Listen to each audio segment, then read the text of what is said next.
Hello everyone, welcome to another adventure in real estate.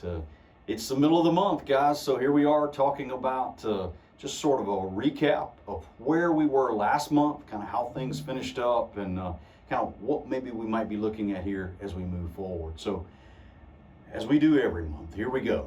All right, so April, last month, 2026, Greater Roanoke Valley, 468 homes, residential homes sold in the month of April for 2026. When you compare that to a year ago, 455. So not a lot of difference in where we were April 2026 from April of 2025. If you compare that to 5 years ago, 517 homes sold in April of 2021 compared to 468. So we weren't at the peak there, if you will. I think things continued to race along there as we got further into the COVID epidemic.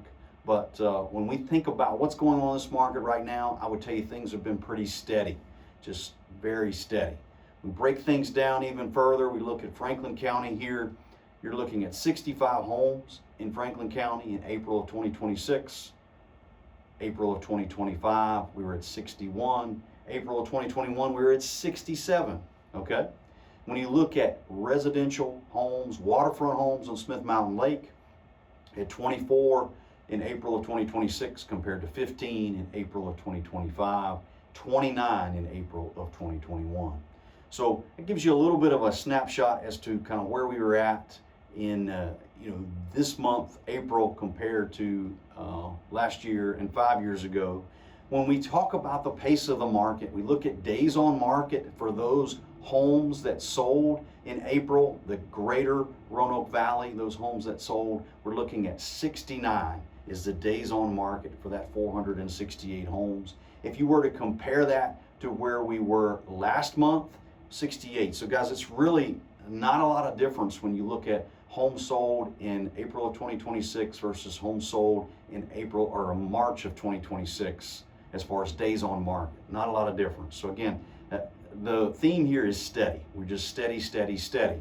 If you were to compare days on market to 2026 to where we were a year ago in 2025, we were 69 just this past month in days on market, and a year ago we were at 47. So, we've talked about how this market has slowed down as far as the pace, but it's still very steady. We're not seeing huge changes when you think about things that go into changing how this market reacts. You look at what's going on in the interest rates.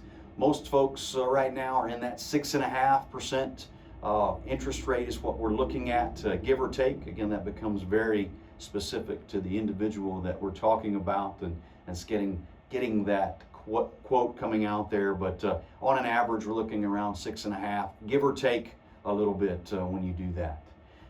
When we look at the overall inventory levels, we were to compare where we were, where we've been. Right now in May, we're at almost, not quite, it's 1,380 homes. So when I looked here yesterday, guys, that number is creeping up. When we look back where we were in February, that sort of all-time, what I'm going to say, the sort of the bottom, we were at 1,130 homes. So we've gone from that ultimate low there in February, and we're creeping back up. And I think we're going to continue to see the inventory grow. I don't think it's going to be just huge bounds, but I do think, again, just a steady climb here as we move along. Typically, more homes enter into the market into March, April, May, June, and even into July. So that's sort of give you an idea of where we are from a current inventory standpoint. I'm going to switch gears now. We always talk about residential homes. We talk about land sales here at the Kingery Team at Mountain to Lake Realty. And so land, last month, 39 land sales in the Greater Roanoke Valley, 17 in Franklin County, and 1 Smith Mountain Lake waterfront lot closed in April of 2026. And guys, I don't think that, when we look at the data, you guys can see the numbers. April of 2025, there were 71. When you look at Franklin County a year ago, it was 23. Land sales, I think that what you're seeing here in that drastic maybe 39 versus 71 in the overall greater picture. I think that's just a snapshot, just sort of a little bit of a coincidence. When we go back and look at the March data, we actually were up for land sales as compared to where we were a year ago. So I think some of that's going to work itself out if we were to look at a longer term. But just comparing month to month, it does seem like a little bit of a difference here. But I still see land as, there's a lot of interest in land today. And if you're a seller in this market, I don't think there's a better time to be getting that land out there and getting people to take a look at it. So that's just a quick snapshot here as to what's going on in the market, what went on last month. Stay here for additional updates, and we'll be glad to be bringing them to you here on Adventures in Real Estate. Until next time, take care.